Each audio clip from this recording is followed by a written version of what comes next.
You're doing everything right. You have a retirement account. You contribute to it every month. You're not day trading, not chasing crypto, not gambling with your savings. You're being responsible. And yet there's a single number buried somewhere in your account statement, a number so small it looks harmless, that is quietly draining hundreds of thousands of dollars from your future. Most people never look at it. Most people don't even know it exists. That number is your expense ratio. The average American who invests through a workplace retirement plan or a mutual fund is paying somewhere between 0.5% and 1.5% of their total invested balance every single year. Not on gains. On the entire balance. Every year. Whether the fund goes up or down. Whether you made money or lost it. That sounds small. A percentage. A rounding error. But compound interest, the idea that your money earns returns, and those returns earn their own returns, and those returns earn their own returns again, works in both directions. When fees compound, they don't just take a little. They take a lot. Here's the specific number this video is named after. If you invest $300 a month starting at age 30, and you keep doing it until you're 65, you will have contributed $126,000 of your own money over 35 years. That's real. That's yours. In a low-cost index fund, a simple, passively managed basket of stocks that tracks the whole market, you'd pay roughly 0.03% per year in fees. At the historical average market return of roughly 10% annually, subtracting that fee, your $300 a month grows to approximately $1,015,000 by the time you retire. In an actively managed mutual fund, the kind sold by most banks and financial advisors through commission-based accounts, you'd typically pay between 1% and 1.5% per year in fees. That doesn't sound like much more. But at 10% market returns minus 1.5% in fees, your same $300 a month, over the same 35 years, grows to approximately $719,000. The difference is $296,000. You contributed the exact same amount. You invested for the exact same number of years. You earned the same market returns. The only thing that changed was the fee. And that fee cost you nearly $300,000. That is not a typo. Jack Bogle understood this in 1975. Bogle was the founder of Vanguard, one of the world's largest investment firms, and he had a simple, almost radical idea: most actively managed funds don't beat the market. So why pay them to try? The math behind Bogle's argument is relentless. In investing, you get what you don't pay for. Every dollar paid in fees is a dollar that isn't compounding. And because compounding accelerates over time, a fee paid in year one doesn't just cost you $1, it costs you every dollar that dollar would have become over the next 34 years. The data backed him completely. The Dalbar QAIB Annual Report, one of the longest-running studies of actual investor behavior, has tracked how average investors perform versus the market every year since 1994. The conclusion, year after year, is the same. The average equity fund investor underperforms the S&P 500 by roughly 1.5% to 1.7% per year over long periods. Not because they're making bad trades. Primarily because of fees, fund costs, and the timing of when they move money in and out. Most of that underperformance is fee drag. Invisible. Silent. Compounding. Warren Buffett made a bet in 2008. He wagered $1 million that a simple, low-cost S&P 500 index fund would outperform a hand-selected portfolio of hedge funds, some of the most expensive, most sophisticated, most actively managed investment vehicles on Earth, over the next 10 years. The hedge funds charge their clients 2% per year in management fees, plus 20% of any profits. Their managers were among the most credentialed, most connected investors in the world. By 2017, the index fund had returned 7.1% annually.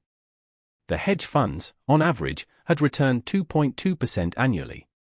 Buffett won the bet by a landslide. The money went to charity. And the lesson was written in numbers too large to ignore.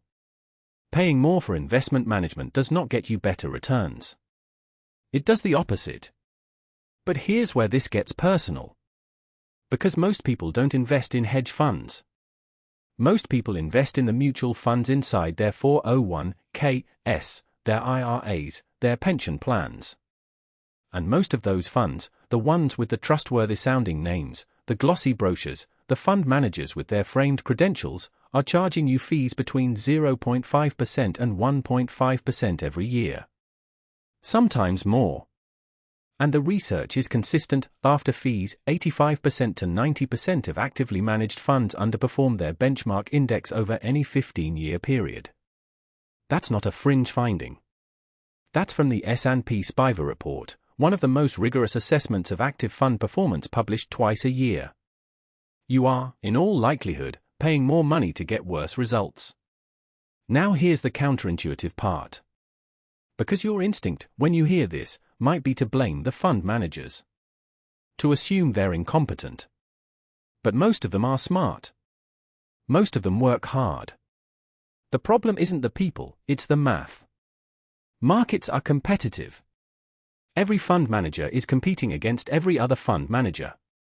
Every trade one of them makes is a trade another one is on the other side of. In aggregate, active managers cannot outperform the market, because in a very real sense, they are the market. And they're doing it while charging you for the privilege. A fee of 1% doesn't just take 1% of your money. Over 35 years, it takes roughly 28% of what you would have had. That's the math. It doesn't care about intentions. It doesn't care about qualifications. It just compresses your future. So what do you actually do? Log into your retirement account today. Find the list of funds you're currently invested in.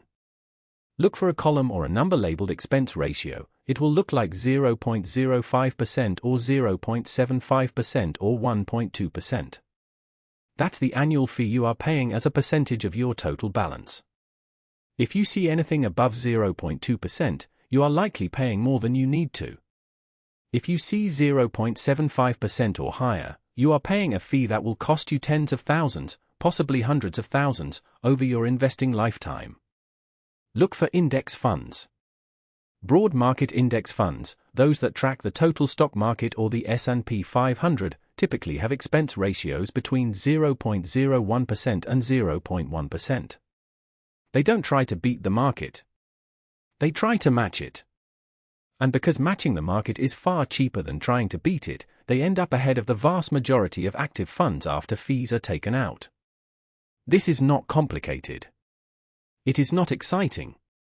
It does not make for good television or engaging financial news.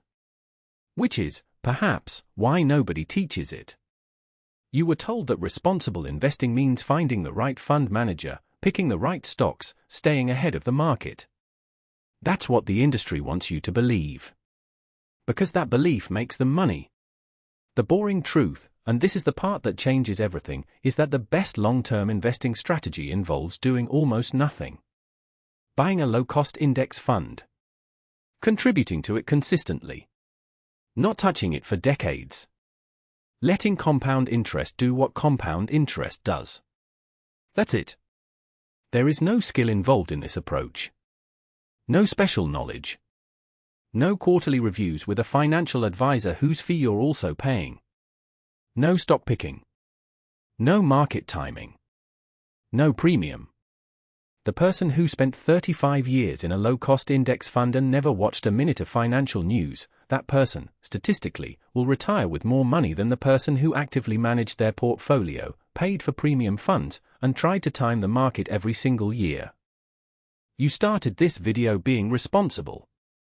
Contributing to your account every month. Not gambling. Not speculating. You're still being responsible. But now you know where to look. One number. Your expense ratio. That is the number that decides whether 35 years of contributions grows into $719,000 or $1,015,000. The only thing that changed was the fee.